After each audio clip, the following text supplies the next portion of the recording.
Servus und Havidere zu einer neuen Folge Viva la Movolution Podcast. Heute eine ganz spezielle Folge, weil der liebe Seppi und ich haben heute unser erstes Online-Date.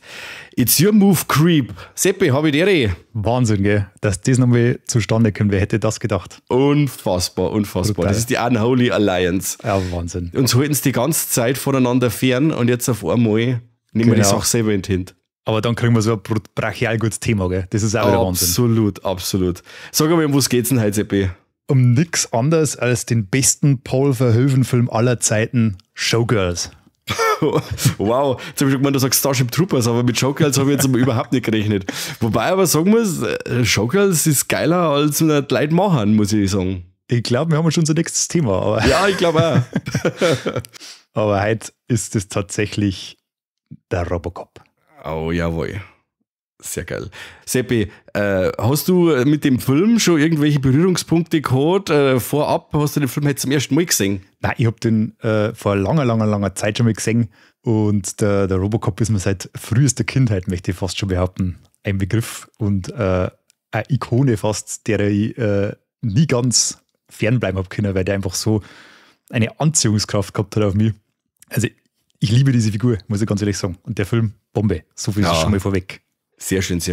Und wir reden ja heute nicht nur über den Film von 1987, sondern wir haben ja die spezielle Expertise, die schlachten wir jetzt so richtig aus, weil es ist ja auch noch ein Computerspiel rausgekommen zu Robocop. Und das hast ja du sicher gezockt, oder? So ist es. Ich habe Robocop Rogue City mit dabei, da wo ich das ein oder andere Wörtchen drüber verlieren werde, weil da gibt's, wer hätte das gedacht, ein paar Parallelen zum Film. Ja, sehr schön. Und wenn das jetzt klappt da mit uns, dann macht man da einfach ein fortlaufendes Format, in dem dass wir über Filme sprechen, die beschissene Videospieladaptionen gekriegt haben oder beschissene Videospieladaptionen, die gute Filme gekriegt haben oder nein, andersrum. Gute Filme mit, andersrum. Scheiße. Schlechte Filme mit guten Videospielen. Genau, das entscheiden wir dann. Aber jetzt schauen wir mal, wie wir da heute zurechtkommen mit dem Robocop. Und also, wenn du sagst, du hast den als Kind schon mal gesehen oder irgendwie so, wird das wahrscheinlich die gekürzte Fassung gewesen sein, oder? Geh jetzt mal fest davor aus. Ich hole jetzt einmal so weit aus und sage da mal meinen ersten Berührungspunkt mit dem Robocop. Ja. Und du kennst das vielleicht, weil du bist ja ein Connoisseur der guten alten Zeitschriften. Die Disney Limit. Sagt dir das noch was? Ja, Logo. Das war eine ganz verrückte Zeitung, wenn man sich die heutzutage so vor Augen hält, weil das war eine ganz bunte Mischung aus, weiß ich nicht, Disney, DuckTales, Klump und Zeig und dann immer irgendwelche komischen Themen wie irgendwelche krassen Actionhelden, Wrestler, Gewichtheber, Strongest Man, Alive, Zeig, also ganz so weirde Mischung. Und da waren vorne auf dem Cover, war mal der Jean-Claude Van Damme, dann war mal, weiß ich nicht, irgendwann auf dem Tigerentenclub oder so, keine Ahnung, und dann war wieder ein Wrestler drauf und dann haben wir der Robocop. Und da hat es immer mal wieder so Sammelkarten gegeben dazwischen, in der mittleren Einlage. Ja. Und da waren, wenn ich mich richtig erinnert, waren da so eine Art Hollywood-Horror-Ikonen oder Horror-Sci-Fi-Action, irgend sowas war es. Eben, es war der Terminator dabei, Critters waren dabei, Gremlins und eben auch der Robocop. Okay. Und das hat mich fasziniert damals, Witzau. Und dann war die nächste Station die unglaublich gute, die das Golden Age of Fernsehserien eingeläutet hat. Die Robocop-Fernsehserie natürlich. Oh ja, ganz stark. Bärenstark. Und dann bin ich später erst irgendwann auf den Film gekommen und habe erst einmal verstanden, dass ich bisher nur, ich nenne es einmal ganz vorsichtig, lauter Bullshit vom Robocop mitgekriegt habe. Und dass der Film ja eigentlich ein völlig geniales Meisterwerk ist und gar nichts mit dem anderen Grafik zum tun hat. Ja, richtig. Das ist wirklich so, dass dieser erste Teil so ein Kleinod ist zwischen diesen ganzen Sequels, Verseriennichungen und was da sonst noch alles gegeben hat. Ja. Diese Limit war Wahnsinn. Ich gehe noch mit drauf ein, weil das wirklich eine Zeitung war für Kinder, die absolut nicht für Kinder geeignet war. Ja. Also ich habe meine ersten Berührungspunkte gehabt mit Hellraiser, zum Beispiel über die Limit. Weil da war irgendwie auch so ein was sind so 4 Seiten Special über die Special Make-up Artists in Hollywood. Und da waren halt so Kandidaten abgebildet, wie eben der Pinhead oder der Freddy Krüger. Genau. Und da haben halt dann ein paar Sachen, ein paar Details über die Figuren oder die Filme drin gestanden und dann über die Leute, die Masken gebildet haben. Und die Millimit hat auch mal dann ein größeres Format gehabt, glaube ich. Die war doch auch so ein lustiges Taschenbuchformat, glaube ich, am Anfang, oder? Ja, genau. Die stimmt, die hat sich dann verändert. Die ist dann größer geworden und dann war von Nightmare on Elm Street 5 ein riesiges Poster drin und das habe ich mir damals ins Zimmer gehängt. Ich habe zwar noch nie einen Freddy-Film gesehen gehabt, aber nach diesem Poster, wo er da mit diesem Kinderwagen steht, mit den Krallen, die so pssst machen, habe ich mir gedacht, was muss denn das bitte für ein geiler Film sein? Was ist das für eine Zielgruppe, die da ansprechen wollten mit der Zeitung? Das werde ich nie verstehen, weil es ist streng genommen ist eine Zeitung für Kinder oder sagen wir mal maximal junge Teenager. Und dann würzen sie es aber immer mit sehr krassen Hammeln. Also das ist schon verrückt gewesen. Die 90s. Ja. Ganz weird. Ich habe den Film zum ersten Mal gesehen auf VHS. Und zwar hat es da beim Real und beim Globus immer so geile kleine VHS-Hüllen gegeben, so in weiß, unter dem Banner Hollywood-Hits. Und da habe ich dann so Filme mir gekauft, weil mit meiner Oma bin ich dann öfters einmal jetzt zum Globus gefahren und so und die hat dann allerweil wieder einmal einen Film springen lassen. Und da hat es bei diesen Hollywood-Hits dann Filme gegeben wie Bad Boys, Highlander, eben der besagte Robocop und ich glaube noch irgendwas war es. Es waren lauter coole Filme, die aber brutal geschnitten waren. Und die haben dann so im Kaufhaus verramscht worden mit ganz greiseligen Veröffentlichungen. Und meine Version, ich habe jetzt nochmal im Internet nachgeschaut, die hat 78 Minuten gehabt. Und jetzt nochmal, dass man sieht, wie krass das ist. Ich habe mir dann 2004, also diese Version ist 1993 rausgekommen. Da habe ich ja zum ersten Mal gesehen, Robocop 93, da war ich 9. Also das perfekte Alter für so einen Film. Perfekt, weil es wirklich ein cooler Superhelden-Action-Film ist. Ja. Limit gefällt das. Ja, wenn du als junger Mensch sagst, ja, das ist ja Superheld, das ist ja voll geil. Absolut. Und dann haben wir 2004 die MGM DVD Gold Edition gekauft mit diesem Unrated Director's Cut mit 103 Minuten.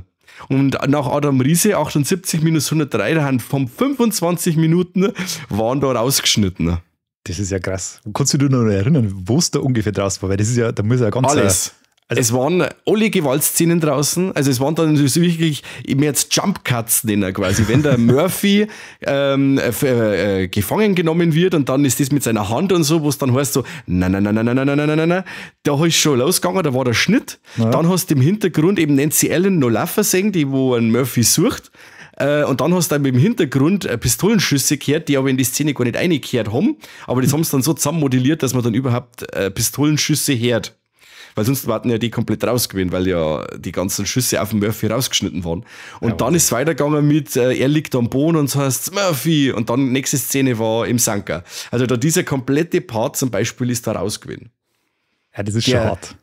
Ja, und was auch noch krass war, das sind eben bestimmte Dialoge waren raus und die ganzen Werbespots. Also nicht diese Nachrichtengeschichten, die da in dem Film mit dabei sind, sondern die Werbespots. Das mit dem Nukem und so. Genau, sowas, das war da raus.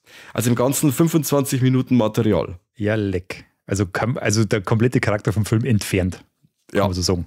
Richtig. Wahnsinn. Aber dann haben wir uns den Ding dann einmal angehört. Du hast jetzt wahrscheinlich, wie hast du jetzt gesehen? Ich habe mir jetzt bei Prime, also bei Amazon, noch mal ausgeliehen für 2 Euro oder sowas, war da gerade im Angebot, weil im Prime-Abo ist er nicht mehr drin. Da war er jetzt ewig lang. Ich wollte es gerade sagen, ich habe ihn nämlich ich glaube im Frühjahr habe ich mir noch mal angeschaut gehabt. Da war er eben bei Prime drin, weil ich zu faul war zum Aufstehen. Und habe mir jetzt gedacht, zur Vorbereitung auf den Podcast, hey, da brauche ich gerade bei Amazon Prime schnell reinschauen und denke mir, was, jetzt wollen sie von mir Geld, was ist denn los? Genau so ist es mir auch gegangen, ja. Unfassbar. Dann habe ich wirklich aufgehen müssen ins Filmzimmer, habe mir mal die gute alte Blu-ray holen müssen und dann eiling. Ja, ich habe mir jetzt auch fest vorgenommen, dass ich mir den jetzt besorgen werde, weil das ist ja ein Zustand. Der muss im Regal sein. Das geht und nicht. Es ist ja mittlerweile an diesem Film so viel geschraubt worden, weil es die Veröffentlichungen auf HD und UHD, die sind ja jetzt alle auch mit dem Director's Cut und so, also du kriegst jetzt nur noch in richtig geile Veröffentlichungen, die der Film ja auch verdient hat. Ja, werde ich fast behaupten. Unbedingt. Magst du vielleicht einmal verzeihen, um was es überhaupt geht in Robocop? Robocop ist eigentlich muss man einmal ganz klar noch dazu sagen, ein ziemlich bescheuerter Name für so einen Film. Weil der ist aber treffend. Ja, schon, sehr treffend, aber irgendwie wird er dem Ganzen überhaupt nicht gerecht, weil wenn du Robocop hörst und das Cover siehst, dann denkst du, ja, platter Action. Und dann kommt aber so eine tiefschürfende Geschichte vor einem Polizisten daher, der in einem Einsatz quasi grausam umgebracht wird und dann nochmal wiederbelebt wird durch eine Firma, die quasi die Polizei privatisiert hat und jetzt so ein Programm eröffnet hat, wo quasi eine Mischung aus Mensch und Maschine die das Gesetz in die Hand nehmen soll in Old Detroit. Weil da geht es drunter und drüber und sie möchten eine neue Siedlung bauen, oder? Mhm. Nochmal alles ganz viel Platten machen und die Penner alle raus, damit sie eine neue Komplexe hinstellen können. Genau, wollen quasi alles ein bisschen verschönern und ein bisschen, für die oberen 10.000 ein bisschen ansprechender machen. Da trifft dann sein innerer Konflikt auf sich, weil der Mensch verschwindet nicht ganz aus der Maschine und kann sich natürlich noch ein bisschen daran erinnern, wo er herkommt und wo er war, aber fragmenttechnisch nur. Und dann muss er sich ein bisschen so entlanghangeln an seine Vorgaben und an dem, was er als Mensch den gern dort hat. Und das ist nicht immer so einfach für einen Robocop, weil es gibt natürlich viele, viele böse Buben, die das verhindern möchten, dass er dafür Recht und Ordnung sorgt. Und er hat auch noch eine persönliche Vendetta offen mit den Leuten, die ihm quasi halt in menschlichen Form einen Arsch aufgerissen haben. Genau, die hat er nämlich nicht vergessen, im Gegensatz zu dem, was wir gemeint hätten. Aber ich finde es allein schon so geil beim Robocop, die Einführung an sich mit den Nachrichten im Endeffekt. Total. Und dann wird ja dir die ganze Welt nur anhand von Dialoge erklärt, die Leute, die sich untereinander unterhalten, anhand von Nachrichten, Clips und so. Und es ist jetzt nie so, dass einer sagt, irgendein so Rolltext oder irgendwie so wie so Star Wars-mäßig, ja, und die Welt und so und so. Die wird das wirklich saugeil und wirklich organisch in dem Film erklärt, wie diese Welt in Detroit abläuft. Und das fand ich schon mal super cool, dass du auch innerhalb von kürzester Zeit weißt, wer zu wem gehört, was ist da los und dann kann es losgehen. Ja, und auch was die OCP, also die Omni Consumer Products, das ist der Konzern, wo es die auch alles machen. Das ergibt sich auch teilweise durch diese Werbespots und durch die Nachrichten. Ja. Weil es gibt ja mal diesen ikonischen, was man die Nachrichtensprecher, das ist die drucken alles, egal was das für eine Nachricht ist, die hauen es einfach aus mit einem Lächeln im Gesicht und das passt. Voll. Gehen wir gleich zum nächsten über Business as usual. Und da kommt ja auch diese eine Nachricht vor, wo quasi eine eigentlich harmlose Raumstation auf einmal irgendwie Gaga macht und 7, 8 Laserstrahlen auf die Erde ballert und da, weiß ich nicht, 6 Ex-Präsidenten über den Haufen schießt. Und dann geht es weiter zum nächsten. Und da kommst dann auch drauf, durch das, was zum Beispiel dann der Dick Jones in einem Meeting sagt, in welche Geschäftsbereiche, dass die alle auch agieren. Und da ist eben auch Raumfahrt dabei und dann weißt du, kannst du 1 und 1 zusammenzählen. Da läuft überhaupt nichts bei denen. Also das ist ein ganz wildes Konglomerat, wo wir machen alles zu Geld und wir setzen überall einen riesen Haufen Scheiße drauf. Ja, oder ein Menschenleben hat einfach null Impact. Also ist einfach, ein Mensch ist gestorben oder mehrere Menschen sagen, ja, das bringt uns dann noch zu einer Stelle, wo ein gewisser Ad 209 präsentiert wird, da wo du dann sagst, ja, so diese Kaltschnäuzigkeit und das kommt halt einfach unter den Teppich und fertig. Das ist halt einfach ein ganz normaler Arbeitsunfall. Genau, richtig. Das Risiko, was man hat, wenn man im obersten Stock an einem Meeting teilnimmt, ist, dass ein überdimensionierter, komischer Roboter, mit der irgendwie eine Mischung aus Wal und Maschine darstellt, die in 1000 Stückel ballert. Mein Opa hat einmal einen Rasierer gehabt, so einen Elektrorasierer, der fast so ausgeschaut wie das Gesicht vom Ed 209. Ganz eine grandiose Stop-Motion-Kreation. Ja, absolut. Die hat ja der Ding gemacht, der Phil Tippett. Der hat bei die Star Wars Filme, also ich war jetzt aktiv bei Das Imperium schlägt zurück, diese AT-AT Walker, die hat er quasi mit Stop Motion gemacht. Und der war noch bei ganz vielen anderen Filmen tätig. Und zum Beispiel auch bei Jurassic Park, aber da wusste eigentlich meinst so bei bestimmten Sachen, Jurassic Park, da war doch kein Stop-Motion mehr dabei oder so, aber der Typ war so ein Bewegungsspezialist und oder ist immer noch einer, ich glaube, der lebt sogar noch. Und der war da so ein Koryphäe in Sachen Stop-Motion und Bewegungsabläufe und so. Da hat er vor kurzem seinen Film rausgebracht, an dem man ja 30 Jahre ohne Draht, diesen Mad God. Ich weiß nicht, ob der was sagt. Richtig fertiger Film. Weil wenn du mal so richtig schlecht drauf merkst, dann schaust du Mad God an. Wirklich, ich glaube, 90 Minuten Stop-Motion-Horrorfilm. Oh, das ist ja gut. Ja, der war Wahnsinn. Also Phil Tippett, ganz stark. Und wenn wir schon bei den Effekten sind, der Rob Bottin hat quasi die Effekte gemacht im Punkto Robocop, sein Anzug und Splatter-Geschichten und so. Und das ist ja auch super. Ein Vollgas. Ja. Das ist ein alter Bekannter, dieser Rob Bottin. Das ist immer wieder, schauen wir es gerne an, die Stelle, wo er an der Tankstelle ist und die dann in die Luft geht und er da rausgeht aus dem Feuerball. Ja. Das schaut so stark aus. Vollgas. Und ich muss auch sagen, jetzt in HD, das hat dem Film nicht geschadet. Also das Kostüm und der ganze Gore und so, das schaut alles noch wirklich ganz stark aus und hat wirklich die weiß nicht, wie das jetzt 37 Jahre der Film, hat er wirklich ganz toll überstanden. Also Respekt, sage ich. Und der hat teilweise richtig fiese Splatter-Effekte drin, gell? Also das ist schon übel, was man da so zu sehen kriegt. Also exzessiv. Also eben können wir es ja ansprechen. Diese Präsentation vom Ed 209, das ist, glaube ich, in den ersten 12 Minuten vom Film. Ja. Und da wird gleich schon mal so richtig gezeigt, was passiert oder was mit einem Menschen passieren kann, der in die Mühlen von dem Ganzen da gerät. Und dann wird einer von diesen Versuchskaninchen wird vom Ed 209 nach einem nach einer Fehlfunktion richtig krass zusammenballert. Also ich glaube, der kriegt da, weiß ich nicht, 200 Schuss in die Brust und der zerfetzt halt komplett, der Typ. Also das ist wirklich eine Szene, wo du sagst, das ist wirklich ans Limit drin. Wie krass, dass man einen Menschen schießen kann. Und das ist in dem Film auch beabsichtigt. Das ist ein Stilmittel, die ist völlig over the top da zum Stehen. Das ist in späteren Szenen, sieht man das auch noch. Das hat er gewollt so gemacht, weil er halt auch ganz viel Konsum- und Kapitalismuskritik drin hat und der Gesellschaft einfach ein bisschen so den Spiegel vorhalten wollte damals. Und das schafft er vor allem mit seinen völlig überspitzten Darstellungen. Das sind auch die Charaktere genauso wie die Effekte. Da ist alles einfach auf 11 Draht. Vollgas. Aber das ist so typisch Verhoeven. Auch diese ganzen Einschüsse und so, das ist beim Verhoeven ist immer alles voll ins Gesicht. Der hat auch ich habe viel so Sachen in Robocop habe ich auch in Starship Troopers wieder erkannt. Ja. Und das sind teilweise, also sind fast ein Stück weit banale Sachen, wie zum Beispiel, wenn man im Polizeirevier ist, da ist er schon fast für 1987 ein bisschen progressiv, weil da gibt es Unisex-Duschen, da haben alle untereinander. Sagt man dann auch wieder bei Starship Troopers, das hat er sich bewahrt. Ja, genau. Was er tatsächlich auch hat, ist für einen 1987 Actionfilm eine ziemlich taffe Frauenrolle dabei, die sich eigentlich nichts scheißt, die eigentlich mehr oder weniger agiert wie der Mo. Mit der Nancy Allen. Nancy Allen, genau, als Anne Lewis. Hat man auch nicht oft gesehen. Und allgemein, die Darstellung in dem Film ist, finde ich, schon sehr seiner Zeit voraus. Also es ist gar nicht so alles so fantasiert, sondern man kann da schon parallel zur Entwicklung in der Gesellschaft wahrnehmen. Also er hat schon viele Sachen wirklich angespürt, die halt teilweise ja so sind, auch wenn sie nicht ganz so übertrieben haben, aber man kann das schon wiedererkennen. Ja, die zwei Filme könnten auf alle Fälle im selben Universum spielen.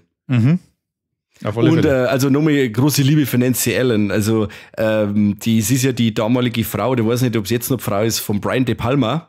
Und die hat in Filmen mitgespielt wie Dressed to Kill oder Carrie, von die Stephen King-Verfilmung. Und die Frau ist einfach Wahnsinn. Die ist halt noch unglaublich hübsch und richtig ganz eine tolle Schauspielerin. Und man nimmt ja auch dieses ganze Taffe, das nimmt man ja auch voll ab. Das wirkt da nicht irgendwie aufgesetzt oder so. Das ist wirklich schön organisch im Film drin. Und schön. Ja, auf alle Fälle. Und das ist eine schöne Parallele auch zum Spiel, die ist im Spiel auch drin. Okay. Die haben für Robocop Rogue City haben's, viele Charaktere aus den Filmen wieder ins Spiel geschafft und so gehört sie dazu. Natürlich der Peter Weller selber ist dabei, der macht da eine Sprechrolle da, der hat auch dem Film und Fernsehen schon längst den Rücken gekehrt und sie haben dann wieder dazu überreden können, dass er nochmal Voice Actor macht. Cool. War er ganz begeistert. Wir haben sie, muss ich schnell aus dem Nähkästchen plaudern. Bitte. Ich war da nicht 2022 habe ich noch freiberuflich für verschiedene Zeitungen geschrieben. Und eine davon, da ist ein Autor ausgeführt und der hat mich dann gefragt, ob ich das vielleicht für ihn übernehmen mag. Und da haben sie dann nach Paris geschickt. Weil der Publisher von den Entwicklern hat da jährlich so ein Event, wo er einfach ein paar Zeitungen, ein paar Partner und so weiter holt. Und dann werden da ein paar Spiele vorgestellt und Produkte und so weiter. Und da habe ich ein paar wunderschöne Tage im Frühling in Paris verbringen dürfen. Das ist eine ganz schöne Erinnerung an Robocop. Und habe dann in so einem stillen Kämmerlein das Spiel spielen dürfen und da mit den Entwicklern schmerzen dürfen. Ich habe mir da wirklich, ich habe mir überhaupt keine Hoffnung gemacht, dass das Spiel in irgendeiner Form gut wird. Ja. Bis ich dann wirklich 5 Minuten eingespielt habe und war gleich hin und weg. Weil du hast dieses Spiel transportiert, dieses Robocop-Feeling so unfassbar gut, unvorstellbar. Du schreitest und du stampfst da als Maschine durch, also du bist immer relativ langsam unterwegs, aber so ist er halt, der Robocop. Du hast eine überspitzte Gewaltdarstellung vor dem Herrn, du kannst alles mögliche wegballern von den hunderttausende Leute daher auf die zuströmen. Sogar in die Weichteile gibt es einen gezielten Schuss und natürlich kriegt man da eine Trophäe, ist eh klar. Sehr schön, sehr schön. Und lauter sich nicht sauern. Und wie gesagt, die Charaktere sind da auch dabei und da gibt es ganz viele Elemente. Aber da kommen wir bestimmt noch darauf, wenn wir die nächsten Szenen durchsprechen, wo man einfach sagen kann, das haben sie meisterhaft übernommen. Ja, sehr schön, sehr schön. Aber du hast jetzt einen Peter Weller hast jetzt du nicht kennenlernen dürfen oder so, oder? Nein, der war jetzt leider nicht vor Ort oder so. Aber die Entwickler waren wirklich, also die hast du so richtig angekannt, wie happy, dass die waren, dass die da mit dem zusammenarbeiten haben dürfen. Und das war eine Ehre und er war auch sehr angetan. Also das war eine Liebeszusammenführung von allen Beteiligten. Ja, super, sehr schön. Wie ist denn das beim Spiel? Ist das nochmal eine Nacherzählung vom Film oder ist das eine Fortsetzung oder nimmt der auf die Geschehnisse vom Film Stellung oder wie muss man sich das vorstellen? Die haben das quasi in der Lore, wir haben es gesagt, es ist angesiedelt zwischen Robocop 2 und 3. Aha. Das merkst, es gibt diese Droge, Nuke, glaube ich, heißt es. Ja. So. Die spielt eine Rolle, die ist quasi allgegenwärtig. Die ist ja eigentlich erst am 2. etabliert, wenn ich mich richtig erinnere. Genau. Du hast aber ganz klar Elemente aus dem ersten Teil. Also der Robocop ist schon etabliert in Detroit, wenn du anfängst. Du hast aber trotzdem diesen Moment, wo er sich wieder zurückerinnert, dass er ein Mensch ist, was er eigentlich nicht so hat, durch einen kleinen Unfall. Dann hat er halt so Flashbacks. Und da kommst du halt immer wieder in die Szene vom ersten Teil mit rein. Und die mischen das relativ geschickt. Also du hast Elemente aus den ersten 2 Teile eigentlich drin. Erzählt aber eine eigenständige Geschichte, die aber sehr nah am ersten Teil dran ist. Also die Entwicklung vom Robocop. Es kommt aber auch zu Oberboss, Obergangster einer in die Stadt, die quasi von Punkern und Bikern dominiert wird. Oh, sehr schön. Die liefern sie dann quasi so einen kleinen Kampf. Du steckst dann mittendrin und musst schauen, dass du wieder rauskommst. Ist halt so geheimnisvoller Dritter im Bunde und dann, ja, typische Aufdeckgeschichte, wer dann wirklich dahinter steckt. Ja, stark. Also quasi nicht nach Ballern, sondern du musst dann ein bisschen ermitteln auch. Ja, das ist wirklich zwischenzeitlich hast du da auch ganz normale Polizeiaktivitäten zu erledigen, wie irgendwie Leute auf dem Revier, ohne mal, was die für Probleme haben, die dir dann helfen. Du musst Knöllchen verteilen und lauter so eine Sachen, wenn du durch den Stock gehst. Also du bist einfach ein Cop. Ne? Du bist nicht nur für die krassen Einsätze da, sondern musst da hin und wieder mal die kleinen Sachen machen. Und da ist immer wieder so eine schöne Prise Humor auch drin, die man aus den Filmen kennt. Das haben sie ganz schön gemacht, immer wieder so kleine, leichte Zitate auch in die Filme. Macht wirklich viel Spaß. Wow, ich bin richtig angefixt. Ich darf mir das holen, wenn ich da war. Also gibt es das für PlayStation 4? Gibt es das noch? Das ist, glaube ich, nicht mehr. Nein, gibt es nur mehr für die 4er. Muss ich mir was überlegen. Aber es ist Uncut bei uns rausgekommen, oder? Ja, das ist die Gewalt und das Blut ist so over the top. Das hat Comic-Werte quasi. Also da platzt zwar alles und es fliegt einmal Blut an die Wand und runter und runter und so, aber das ist alles in einer Art und Weise, dass du da nicht ernsthaft drüber nachdenken musst, ob das zu schlimm ist für diese Welt. Ja, sehr schön.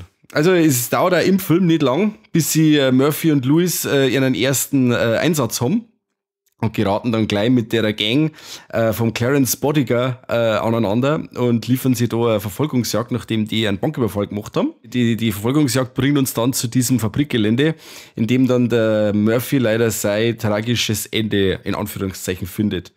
Und wir sind da bei der 24. Minute vom Film und seitdem haben wir wirklich keine Verschnaufpause drin. Es passiert wirklich immer was. Jede Sekunde wird genutzt, sei es Charakterbildung, sei es Action, sei es irgendwie Worldbuilding. Ja, ich bin nach wie vor immer wieder begeistert von diesem Film. Ja, aber nicht, wie man meinen mehr, da haben jetzt eine halbe Stunde, da ist nur Geballer und so weiter. Ja. Sondern da geht's, der Film vermittelt halt viel mehr. Also der erzählt halt schon gern, wie er sein möchte. Also das ist jetzt nicht nur alles nur stumpf, sondern im Gegenteil, du hast, wie du das schon vorher gesagt hast, du hast viel Sachen zwischen die Zeilen drin. Das Worldbuilding wird durch viele verschiedene Sachen gemacht. Genial.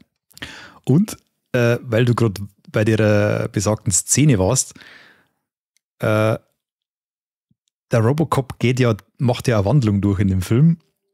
Und da gibt es ganz deutliche Anleihen an Jesus Christus. Ah, ich habe mir das noch notiert, ich wollte jetzt nicht, ob wir es ansprechen, aber gut, dann ist der Elefant jetzt raus. Alle.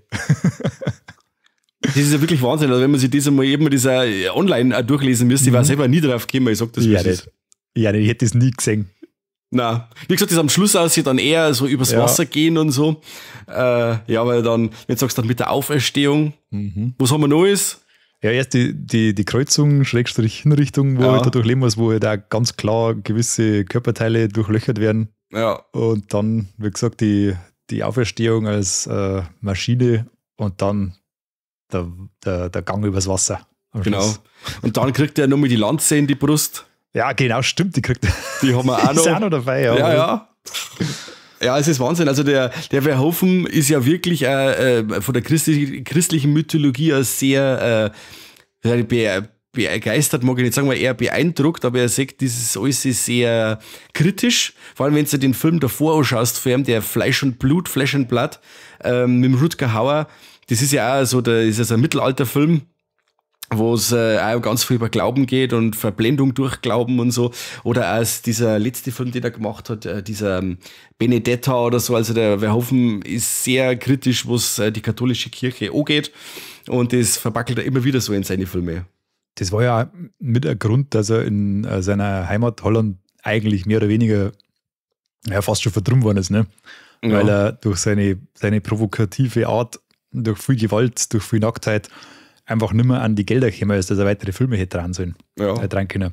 Weil da ist ein ähnliches System wie bei uns. Du brauchst eine Filmförderung und ohne die geht nicht viel.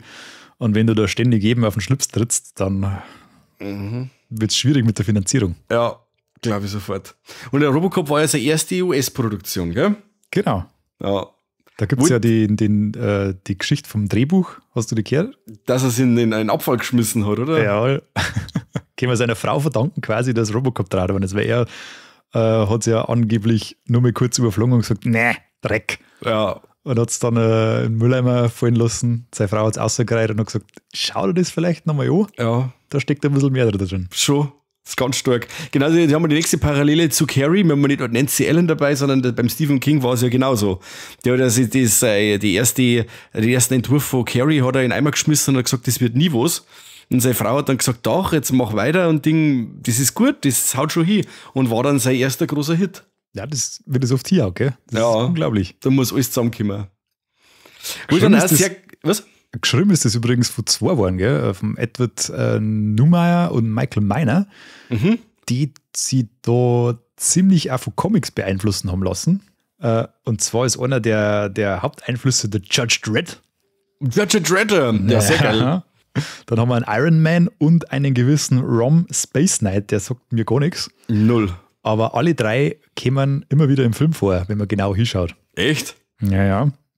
Es gibt zum Beispiel die Szene, in der der Robocop, glaube das ist sein erster Fall in einem so einem kleinen Geschäft einmarschiert, wo einer zwei ältere Leute überfällt. Ja. Und wenn der da einmarschiert, geht der an einem Comic-Stand vorbei und zieht ein Heftel raus. Und das ist, der Iron Man und im Regal stehen noch Ausgaben von Rom und Judge Dredd drin. Ah, okay. Und dann gibt es immer, ich glaube, einmal bei einer Rückblende liegen ein paar Comics am Boden, wo man seinen Buben sieht. Und auch bei so Werbespots, also die haben es immer wieder so ein bisschen eingestrahlt, weil scheinbar schon ziemlich große Fans davon. Ja, sehr geil. Cool.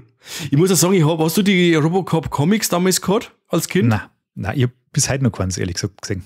Okay, ich hab das war ein Run, glaube ich, von 8 Hefte oder sowas, die hab ich noch. Und die, wenn du da durchschaust, da haben brutale Parallelen dabei zu Dredd oder Judge Dredd. Das ist Wahnsinn. Also auch mit der Leid, die mutiert sind und so. Oder dann diese Überfüllung und diese ausufernde Kriminalität und. Das ist alles ganz stark. Wie gesagt, der Robocop kann genauso gut in Mega City One agieren und der Dredd genauso gut, glaube ich, in Detroit. Also, das war von den Comics her. Ich hab mir dann eben auch Dredd, wo der Sylvester Stallone-Film rausgekommen ist, vom Dredd, hab ich mir damals auch Comics gekauft. Und dann, wenn du die zwei nebeneinander hingelegt hast, das hat sich nicht viel genommen. Bis auf das, dass Dredd ein bisschen farbenfroher war und Robocop ein wenig düsterer und auch brutaler. Also, ich fand, dass der schon von Haus aus brutaler war wie der Judge Dredd. Das ist aber nicht, es hat eine Frank Miller-Reihe, hat es ja auch noch gegeben, oder? Ja, die haben diesen zweiten Teil, den zweiten Robocop, haben sie ja dieses Originaldrehbuch, hat der Frank Miller als Comic umgesetzt. Das ist ja noch gar nicht lang her. Ich glaube, das war 2000 umeinander. Schießt es mit da, ich weiß nicht. Da ist eben dieses unverfilmte Drehbuch als Comic umgesetzt worden. Ja, Wahnsinn, das muss man sich fast noch mal holen. Irgendwie schon, vor allem, ich bin ja ein Verfechter vom zweiten Robocop. Ich finde den auch voll gut, muss ich sagen. Also ich habe ihn jetzt... ich kann mich nicht mehr daran erinnern, ich wollte mir den jetzt dann auch noch mal anschauen, aber jetzt ist er auch wieder nicht mehr kostenlos drin. Die waren ja alle mal kostenlos und jetzt sind sie alle nicht mehr kostenlos drin. Jetzt haben wir gedacht, scheiß drauf, jetzt kaufen wir dann irgendwo die Box oder sowas, was es selber gibt. Und dann führen wir die noch zu Gemüte. Aber ich habe in meiner Vorrecherche ja viele Stimmen gehört, die jetzt eher sagen, alles außer der erste Teil ist Dreck. Vor allem der zweite. Ja, also da gibt es ja Schlimmeres. Also wenn du diesen dritten Teil anschaust vom Fred Decker, der ja direkt auf Kinder also richtig ein PG-13 Actionfilm, wo du sagst, da wird's dann schwierig. Aber der zweite Teil, ich fand den, also vor allem auch diese Bösewichte, dieser Kane, dann mit seinem Gefolgschaft da, oder dieses Nuke und dieser Robocop 2 dann, dieser riesige Titanen-Robocop und so, also ich fand das schon geil. Also auch nach wie vor, ich hab mir den, was wäre jetzt her, so 5 Jahre oder was, habe ich mir den zweiten nochmal angeschaut und ich habe mir auch gedacht, ja, so gut wie der Einser ist er nicht, aber es ist immer nur ein saugeiler Actionfilm. Aber er nimmt nicht mehr so diese Doppeldeutigkeiten und so weiter, die hat er nicht mehr so drin. Nein, das ist wie wenn du sagst, die Sequels auch von Starship Troopers oder so. Kann man in einem bierligen Abend einmal schauen, aber so richtig geil war nur Starship Troopers. Ja, muss ich mir auf alle Fälle noch mal anschauen. Ja, ich auch. Da macht man dann warten wir dann bis 2. Später kommt, dann bespricht man Robocop 2. Ja, genau. Ich fand es dann sehr geil, wenn dann der Robocop zum ersten Mal so eingeführt wird. Es wird alles so mysteriös gehalten ein bisschen und du siehst ihn dann nicht ganz. Der erste Mal seinen geilen Gang. Und dann siehst du mal sein Helm und so und alles ein bisschen so schemenhaft. Bis er dann an dem Schießstand da sauber die Manschgal da perforiert und und er sich dann sein Auto schnappt und dann in seinen ersten Einsatz fährt. Und dann setzt diese Musik ein von Basil Polidoris, dieses Robocop-Thema, und dann ist Gänsehaut angesagt. Also voll geil. Basil Polidoris hat ja auch für die Verhoeven-Filme Starship Troopers und Flesh and Blood auch den Soundtrack gemacht, oder auch von Conan. Der erste Conan mit dem Schwarzenegger hat er auch einen Soundtrack gemacht und ja, ganz ein starker Mann. Also ich finde das so geil, wenn er dann wirklich da rausgeht und dann so da ist dann ein wenig so diese klassische Action, wenn er dann diese 3 Einsätze hat, dass man mal, dass die Zuschauer ein wenig sehen, was kann dieser Typ, und dann die Musik dazu, das ist schon wirklich Superhelden-Style. Das ist schon wirklich die Inszenierung von so einem Superhelden. Das ist brutal, ja. Kleine Anekdote am Rande. Bitte. Wenn er da in seinem Auto sitzt und der Fuff holt, habe ich gelesen, dass er da nicht in seinem Robocop-Kostüm vollständig drin sitzen da können, sondern immer hosenlos war. Weil er nicht reinpasst hat. Glaube ich sofort. Das ist auch eine schöne Stelle im Spiel. Wenn du das erste Mal ausrückst, du siehst ja im Film, wenn er dann so fährt und dann fährt er die Rampen auf, dann tätscht ja das Auto immer so auf und fliegt Funken. Das siehst du im Spiel auch jetzt mehr so. Das haben sie 1:1 nachgebaut. Ah, cool. Immer sehr amüsant. Sehr schön. Ja, diese 3 Einsätze sind natürlich auch sehr geil, wenn er dann dem Vergewaltiger dann in die Eier wegschießt. Das ist auch sehr ikonisch. Durch den Rock von ihr durch, gell? Ja, und dann gibt es auch dieses T-Shirt. Remember the scene where Robocop shooted guy in the dick oder so. Sehr schön, sehr schön. Dann brackt er diesen ehemaligen Bürgermeister ab, der abgesetzt worden ist. Das ist übrigens auf einer wahren Geschichte basiert, gell? Echt? Ja, habe ich auch kurz mal was gelesen. da hat es scheinbar in die 80er oder 70er Jahren einen gegeben, der ungefähr so vorgegangen ist. Und das hat er da ein bisschen aufs Korn genommen. Und der muss in seiner Verteidigungsstrategie vor Gericht, das ist jetzt aber nur gefährliches Halbwissen, mit Twinkies argumentiert haben, weil er irgendwie depressiv geworden ist durch diese Twinkie-Süßigkeit oder so. Und deswegen hat der im Film auch so einen Schokoriegel in der Hand. Ah, okay. Wenn der da Wahnsinn, was du jetzt weißt, Seppi. bis da ineinander geht. Ich muss auch allgemein sagen, er macht ja dann im Endeffekt nur das, was ihm aufgetragen worden ist, und das Menschliche bricht ja dann nach und nach immer mehr bei ihm durch, und er erinnert sich an diese Typen, die ihn umgebracht haben. Und ich werde fast behaupten, dass wir als Zuschauer uns auch immer ganz gut, auch nach Jahren, wenn man Robocop jahrelang schon nicht mehr gesehen hat, dass man sich an diese Bösewichte erinnert. Und das ist eine Apps, wo ich dem Film auch zugute halte, weil die wirklich auch ein wenig ein Profil haben. Diese Bad Guys, die sind nicht nur evil, weil sie evil sind, sondern die haben auch jeder ein bisschen so eine Character Arcs oder irgendwie so, oder jeder ein bisschen so seine Eigenheiten. Und das finde ich cool. Also es ist auch wie bei The Crow zum Beispiel. Der erste The Crow, da ist ja auch so, dass du sagst, ja, den Tintin oder irgendwie so, du weißt dann immer nur die Namen und vielleicht auch, wie die ausgeschaut haben, aber es sind so nicht diese typischen gesichtslosen Kanonenfutter, sondern wirklich böse Typen, an die wo man sich erinnert. Ja, allen voran natürlich der Clarence Boddicker, gespielt vom Kurtwood Smith, den der eine oder andere vielleicht noch von die wilden 70er kennt. Ja, genau. Aber da ist er nicht recht viel weniger grantig wie in Robocop, oder? Das ist wahr, da ist er in Robocop ist er vielleicht hin und wieder sogar noch ein bisschen besser drauf.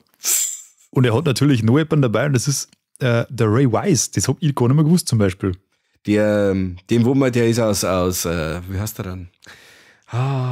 Diese Serie. Ja. Twin Peaks. Genau. Twin Peaks ist er dabei, Peaks. genau.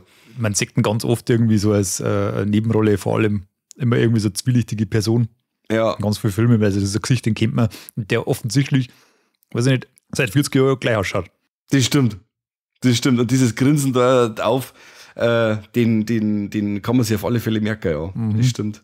Ach ja. Ich habe mir übrigens den letzten The Crow jetzt angeschaut, diesen Neuer, und da ist nämlich auch dieses Problem, wo ich gesagt habe, okay, da bin ich jetzt auf diese Bad Guys, bin ich gespannt, aber das haben sie jetzt in dem Neuer The Crow zum Beispiel auch komplett fallen lassen. Das sind auch irgendwelche Typen, die er da dann sie durchschießt, die wo eigentlich auch null Profil haben, und so sagst, ja gut, das war jetzt in dem Original auch schon cooler als wir dieses da. Und was sagst du? Kurzfazit? Er ist nicht so schlecht wie der Oli Mahan. Also er hat seine Probleme natürlich, aber ich bin jetzt auch so nicht der große Fan von diesem originalen The Crow, muss ich ganz ehrlich sagen. Ich war da von Haus aus auch schon ein bisschen enttäuscht, weil ich mir mehr als Actionfilm mir den vorgestellt habe. Aber die Stimmung ist natürlich schon cool. Die Stimmung von dem Neuen ist halt einfach anders. Der ist einfach für ein neues Publikum gemacht. Und in dem Moment, wo du für so einen Hardliner ein neues Remake machst von einem Lieblingsfilm, dann sagen die den, dann können die da nichts Gutes mehr drauf heißen. Aber, was soll nicht heißen, dass das ein guter Film ist, aber er macht auf alle Fälle Spaß und er unterhält, weißt du, und er hat am Schluss so die letzte, was heißt am Schluss, die ab der Hälfte geht's halt rund, da wo du sagst, ja okay, das ist jetzt dem Originalfilm zum Beispiel angegangen, dass man einfach da mal ein bisschen durchgreift und das Ganze ein bisschen härter wird und so. Die ganze Darstellung und Stimmung vom Original fand ich halt schon besser. Aber gut. Vielleicht reden wir mal über The Crow. Ja. Vergleiche Remake, Original. Das kann man gerne machen, ja. Gut, wo waren wir bei den Bösewichten, gell? Ja. Im Kurtwood haben wir gerade gehabt. Ja, das ist ja ein Saukerl vor dem Herrn, gell? Ja, absolut. Also in einer Szene, wo er dann quasi diesen Miguel Ferrer da hinricht, da ist ja auch so geil, dass er da nicht ein Wort sagt, da legt er dann eben nur diese VHS ein und lässt das alles dem verzeihen, am Dick Jones. Und er selber sagt keinen Ton und platziert nur die Handgranaten, während er bei den anderen Sachen die ganze Zeit das Maul aufhat und irgendwie saudumm daherredet und so. Und wirklich also ein Typ ist, den man fürcht. Also es ist wirklich ein Typ, den man nicht wirklich einschätzen kann und der unberechenbar ist und wirklich eine gefährliche Figur ist in dem Film. Ja, und der auch bei allen möglichen Sachen, was er macht, da jetzt abseits seiner Gewaltexzesse und so weiter, also einfach, dem tropft einfach die Arschlochigkeit aus jeder Pore. Ja, voll. Der geht zur Sekretärin von Dick Jonesy und druckt ihr einfach völlig unnötig einen Kaugummi aufs Namensschädel und mault's dumm. Bei dem anderen, mit dem er da die Verhandlungen führt, mit dem anderen Gangster, unterm Reden klang der ihm einfach mit dem Finger in den Wein rein. Ja, was ist denn das für Verhalten? Ja, was ist denn los mit ihm? Also er ist schon richtiger, unsympath. Ja. Es sind aber so viel dabei, es sind so viele Arschlöcher. Dieser Dick Jones, wie gesagt, Ronny Cox, ein totales Arschloch. Michael Farrer haben wir schon gehabt, totales Arschloch. Also, es sind, ich sage mir fast behaupten, bis auf den Murphy und Lewis, nur Arschlöcher in dem Film. Das ist die nehmen sich ja nichts. Das ist im Endeffekt dann das zwar so Parallelen, das sind die einen haben die Gangster von der Straße und die anderen haben die Gangster in die Anzügen, so weiter, so ungefähr. Und die haben von einer ganzen Verhaltensweise haben die eigentlich gleich. Die gingen beide über Leichen, die einer halt wortwörtlich und die anderen eher so passiv. Ja. Aber die nehmen sie nichts. Richtig. Das sehe ich auch so. Ja, und das mit dem, was mit dem Drogengangster da abdackeln, das bringt mich dann auch zu einem richtigen Magic Moment in dem Film, wenn er dann quasi da dieses Tor aufbricht. Das, wo er dann so aufschlagt, wie wenn es der Herzschlag war, so quasi. Und haut diese Tür auf, dann setzt diese geile Musik ein und dann der schießt einfach alle. Und das mit so richtigen Verhoeven-Manier wieder mit aufplatzenden Körper en masse. Wirklich eine saugeile Action-Szene. Ja, mit seiner Auto 9 Pistolen immer schön dieses Dreierfeuer, diese Salven. Du weißt sogar, wie die Pistolen hast, Wahnsinn. Ja, weil die im Spiel natürlich auch brutal im Vordergrund ist. Das ist deine Hauptwaffe, mit der da hast du unendlich Munition. Ach so, okay. Und die kannst du über bestimmte Fortschritte kannst du dir ein bisschen aufpeppen. Und alles andere an Waffen, was du hast, das kannst du dir aber nur so temporär aufheben. Und wenn es leer ist, dann schmeißt du wieder weg, aber die bleibt da. Und die ist natürlich entsprechend inszeniert. Also die macht ordentlich Wumms. Wenn du mit den Kupferer spielst, da schüttelst du die richtig schön durch. Die ist Bombe. Sehr schön. Ich weiß nicht, mit der storytechnisch, glaube ich, darf man jetzt da gar nicht mehr weiter, weil jetzt kommen dann ein paar Enthüllungen in der Handlung und es gibt wahrscheinlich wirklich nur ein paar Leute da draußen, die den Film noch nicht gesehen haben oder die ihn einfach vielleicht dank des Titels einfach als Kinderfilm abgestempelt hätten, aber deswegen da wir jetzt nicht weiter schmatzen, weil sonst gespoilert werden da eventuell. Aber wir reden mal so ein bisschen über den Film und wir legen euch den auf alle Fälle ans Herz. Also wer 18 ist, soll sich das Ding auf alle Fälle anschauen. Und die 16-Jährigen auch. Ja, natürlich. Also. Und die 9-Jährigen auch, wenn sie Limit-Leser haben. Ja, oder vielleicht die geschnittene 78-Minuten-Fassung dann haben. Es war wirklich einmal ein Film, der wo eine Zeit lang auch im Fernsehen gelaufen ist und so, aber mittlerweile sechst den auch gar nicht mehr. Nein, der ist quasi verschwunden. Aber das jetzt, man kann jetzt vielleicht mal, ja gut, vielleicht ist er von dem 2014er Remake verdrängt worden, aber auch der existiert quasi nicht. Ja, eigentlich, ich habe jetzt, wenn man so drüber nachdenkt, an sich behandelt ja die auch coole Themen, dieses Remake. Aber er ist jetzt so krass weichgespült, dass du da sagst, ja, ich weiß jetzt auch nicht. Das ist irgendwie so dieses Anbietern an den Mainstream. Und das war halt Robocop gerade nicht. Robocop, der hat ja in alle Richtungen geschossen und hat alle gleich schlecht behandelt.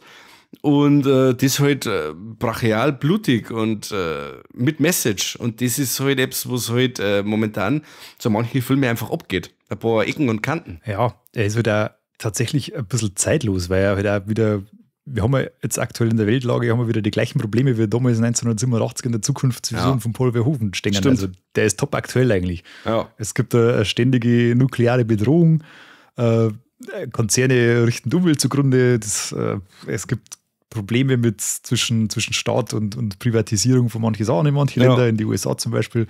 Es ist alles top aktuell. Ja. Und ich glaube, ich habe den 2014 tatsächlich nie ganz gesehen. Okay. Aber der reißt ja nicht so viel auf, oder? Nein. Also ich habe ihn einmal gesehen, wo er rausgekommen ist und seitdem nimmer. Und ich habe mir jetzt aber vorgenommen, ich möchte ihn noch mal schauen, weil vielleicht hat halt der wiederum andere Qualitäten als dieser Originalfilm von Verhoeven.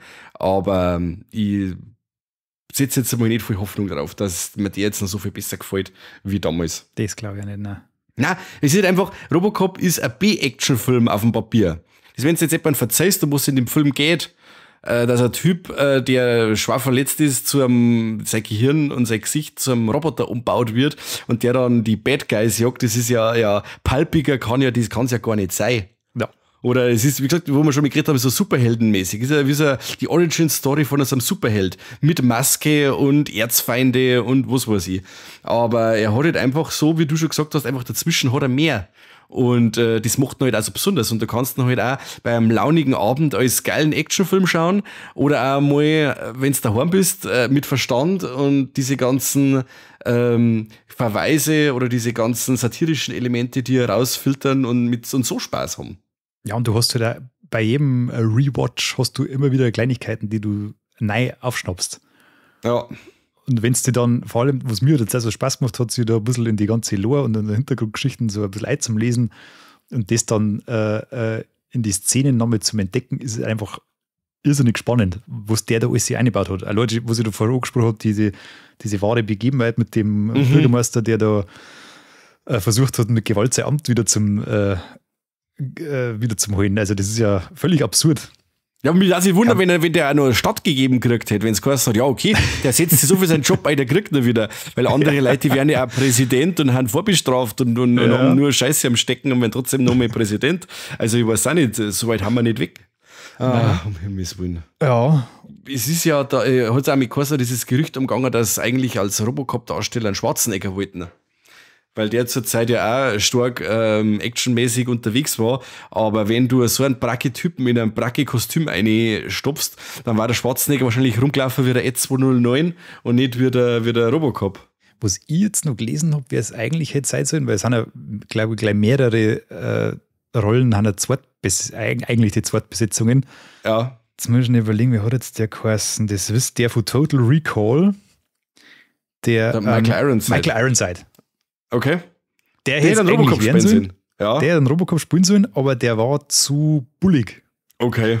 Den haben sie quasi nicht in dieses Kostüm eingebracht. Und das war nicht zum Darstellen. Und deswegen haben sie jemanden braucht, der ein bisschen schmäler ist, aber eine markante Kinnpartie hat. Und die macht ganz viel aus. Genau, weil das ist das Einzige, was man sieht vor allem die meiste Zeit. Ja. Und da haben sie dann mit dem Peter Weller die Idealbesetzung gefunden, glaube ich. Ja. Und ich habe einmal was gesehen, eben auch jetzt bei der Recherche, sie haben einmal die ganzen Robocops, die Gesichter, alle, die jetzt einen Robocop so gespielt haben, die letzten Jahrzehnte. Also der coolste ist einfach der Peter Weller, da kannst du sagen, was du magst. Alle Leute, die passen ja überhaupt nicht drunter, dass du sagst, ja, alter Schwede, was ist denn da los?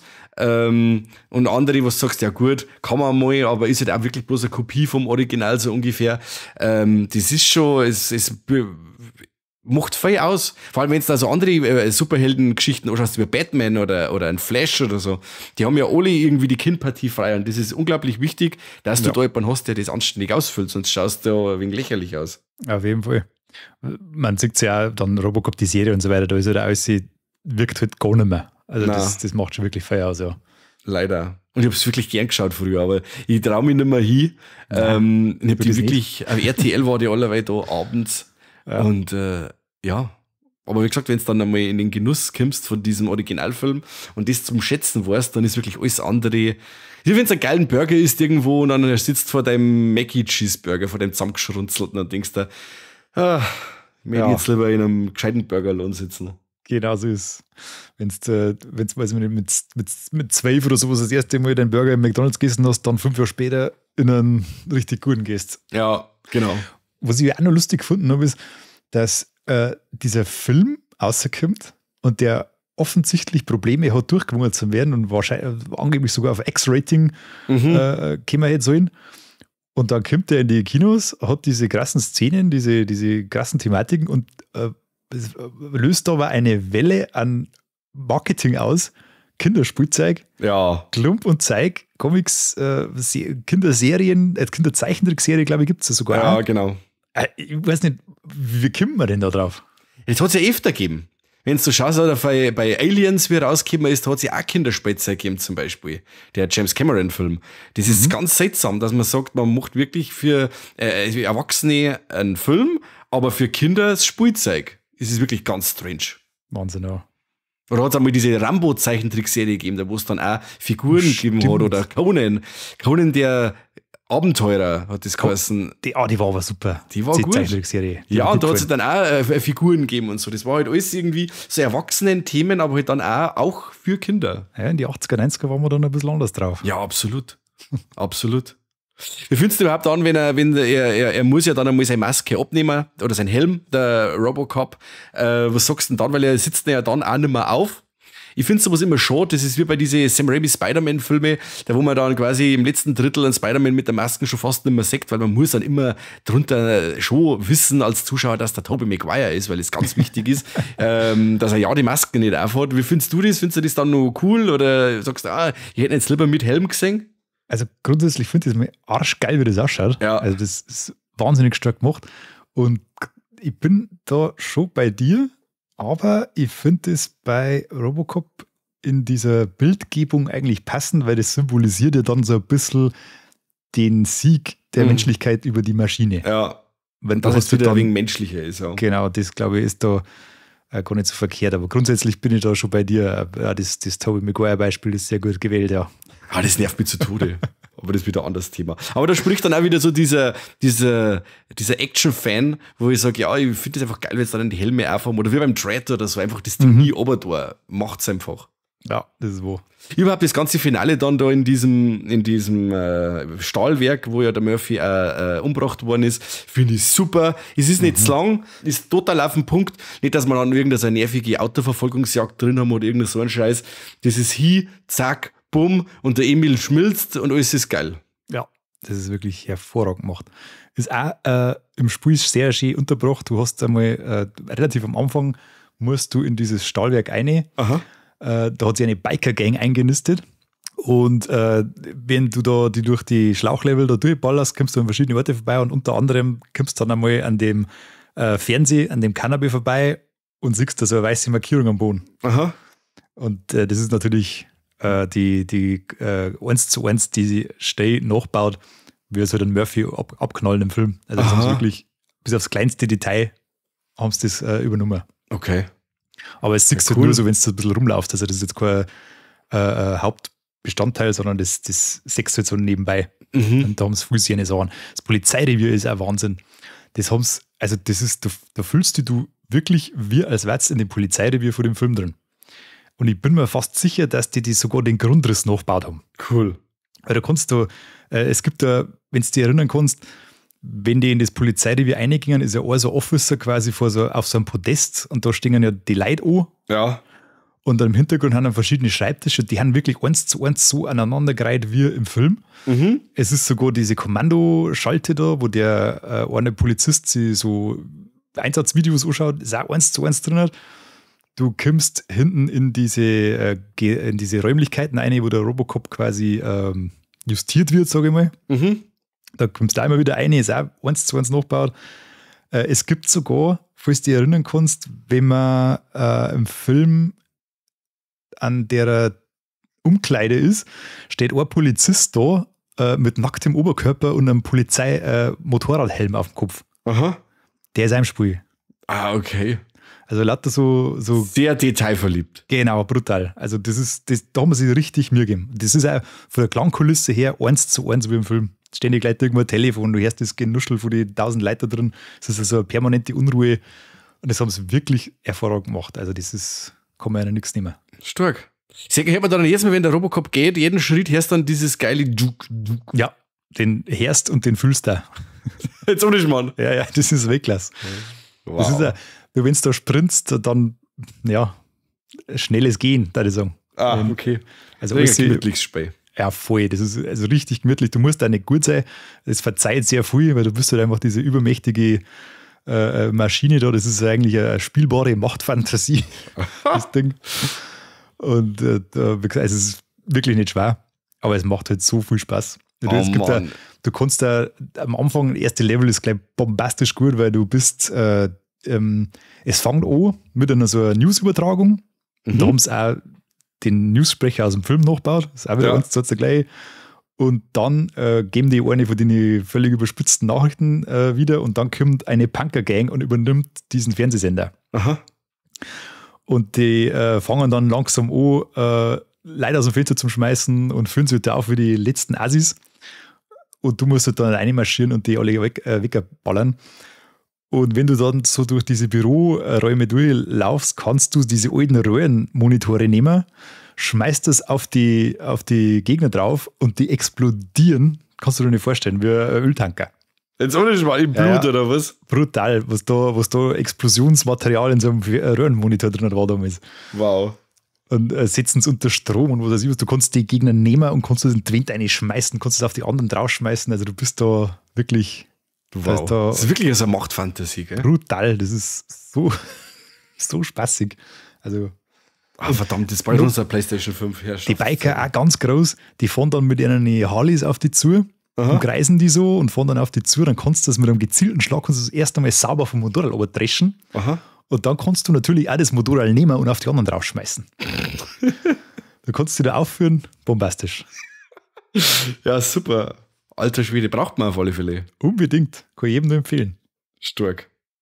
Sollen wir dann langsam mal zum Fazit noch kommen? Weil Sehr jetzt gern. sind wir bei einer Stunde, der Corby, der wird schon Angst haben. Oh ja. Dem haut's ganz Haut schon auf die. Unsere Tops und Flops. Möchtest du anfangen? Also, möchtest du übers Spiel auch Tops und Flops oder möchtest du nur über den Film selber machen? Beides. Machen wir beides. Beides.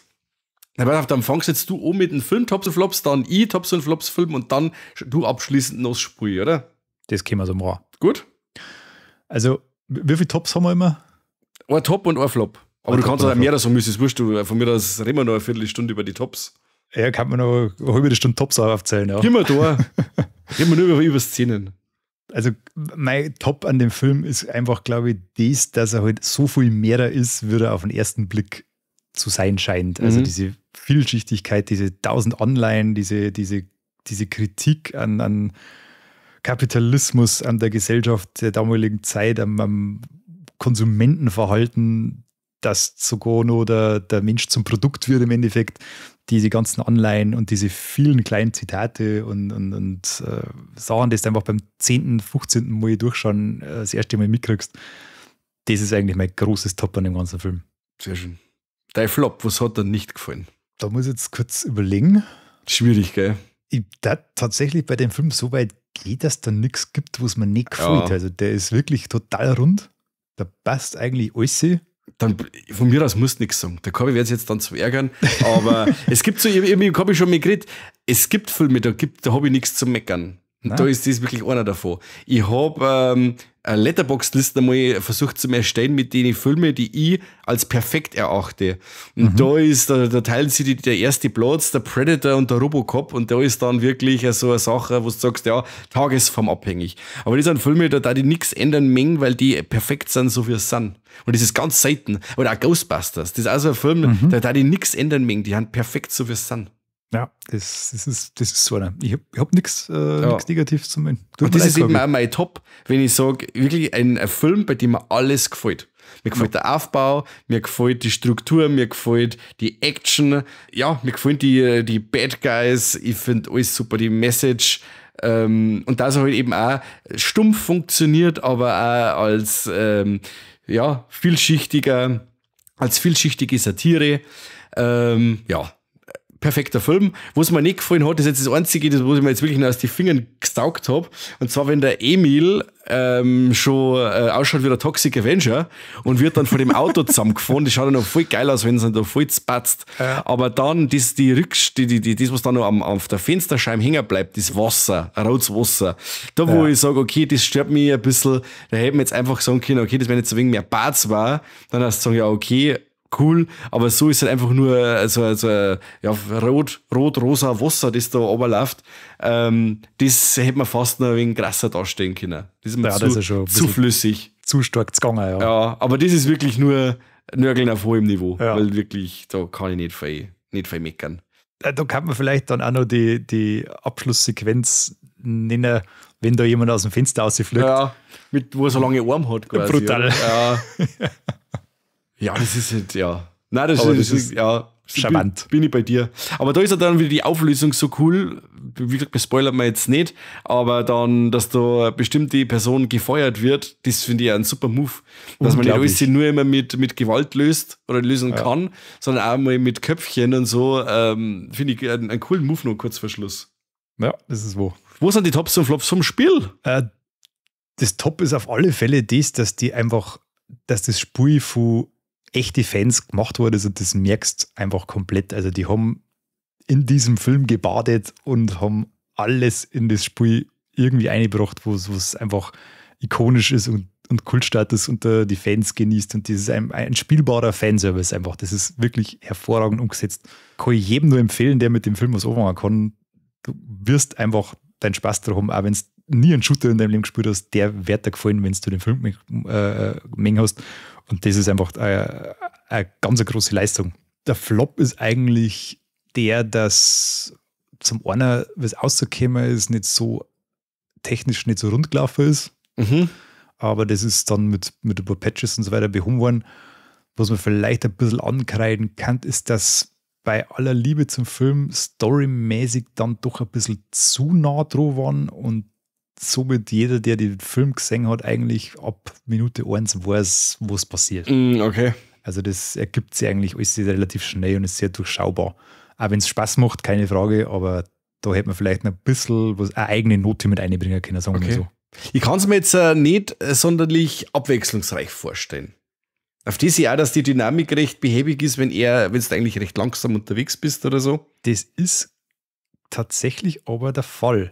Also du hast eigentlich durchgehend Spaß, weil die Level so aufgebaut haben, so komprimiert haben auf das Wesentliche, und die Action halt einfach so gut ist, dass du da wirklich über 10, 15 Stunden Spaß hast.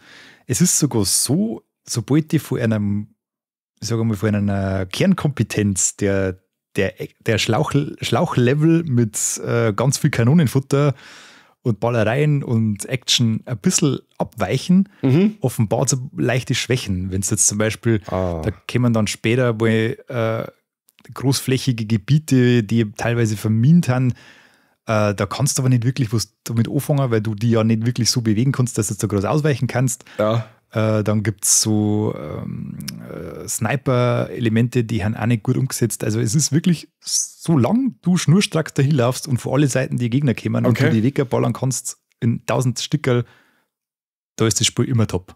Dieses ganze Gameplay ist so wirklich auf dem Punkt, dass das einfach Spaß macht. Auch wenn es im Endeffekt tatsächlich immer das Gleiche machst. Aber du hast ganz tolle, abwechslungsreiche Level. Die Gestaltung ist wirklich super. Du hast zwischen dann einmal so eine halboffene Welt im Detroit, wo du wirklich durch die Straßen gehen kannst und einfach Polizeiarbeit leisten kannst, da wo du auch in die Gebäude dann drin bist und eine Katz vom Feuer rettest und ein bisschen Detektivarbeit machst. Da ist es auch wieder stark. Ist aber dann nicht so Open-World-mäßig, oder? Nein, das ist wirklich nur so eine Art Hub, was du quasi immer mal wieder hinfahren kannst und dann kannst du, wenn du magst, ein bisschen abseits von der Haupthandlung noch ein paar so Sachen machen und da kannst du dann frei in der Stadt gehen. Okay. Die ist aber nicht riesig, also das musst du eher so vorstellen wie so nicht einmal ein ganzes Viertel, sondern einfach nur ein paar Blocks. Da kannst du so verschiedene Sachen machen. Das ist wirklich super eingefangen, also regnerisches Wetter, es ist überall dreckig, es liegt überall Müll rum, du hast die ganze Zeit Neonbeleuchtung, wie du so in die 80er gehabt hast, da kommst du mal in einer Videothek vorbei, in einer Spielhalle und hat das seine Sachen und das hat halt einfach einen unglaublichen Charme und da haben sie groß in dem. Und deswegen ist das tatsächlich abwechslungsreich und spaßig, auch wenn du im Kern immer das Gleiche machst. Dann haben wir jetzt quasi noch unseren Triple Threat und zwar haben wir in dem Film Busen. Ich meine, dass da mal einer vorbeigehuscht ist im Polizeirevier, oder? Ja, richtig. In der Umkleide, ja. Genau, und haben wir Trompeten. Ich glaube, die kommt nicht zum Vorschein, oder? Nein, es ist nur weggeschossen. Aber man sagt es nicht direkt. Ja. Haben wir tote Tiere? Ich darf mal sagen, wenn man ein Ed 209 als Tier bezeichnet, dann ja. Ja, aber bärig ist er schon. Der Gerät. Ich habe mir schon gemeint, vielleicht, ich habe mir noch so daran erinnert, vielleicht eine von den Ratzen, da wie er da die Ding wegschießt, da diesen Babybrei oder irgendwie so. Da haben wir gedacht, vielleicht da, dass der Ratz irgendwie noch drauf geht oder so, aber nein, also ich wüsste jetzt auch kein Tier. Nein, nichts Offensichtliches. Nein, also wir haben nur ein Tee. Das ist fast schwach, oder? Das wird ihm fast nicht gerecht, oder? Ah, verdammt nochmal. Jetzt wir hoffen wir so auf Dinge, auf Konfrontation und Dinge aus. Verstehst? Der möchte immer anecken und dabei sagt man nicht einmal mit Trompeten und tote Tiere. Was ist denn los? Schwach. Aber er ist ja erst 86, vielleicht kann er es ja noch mal gut machen. Ja, stimmt. Oder noch Zeit. Ja, Seppi, hat mich gefreut, ja, dass wir da heute zusammengefunden haben. Und das freut mich natürlich auch an euch da draußen, dass ihr euch jetzt da den Batstar von uns angehört habt. Vielleicht schreibt uns auch mal in die Kommentare, wie ist das findest du, dass wir da ein wenig reden über Spiele und Games in einem. Und ob wir mir das öfter machen sollen. Da hat mir auf alle Fälle gefreut. Auf jeden Fall. Also bitte viele Herzl machen. Unbedingt.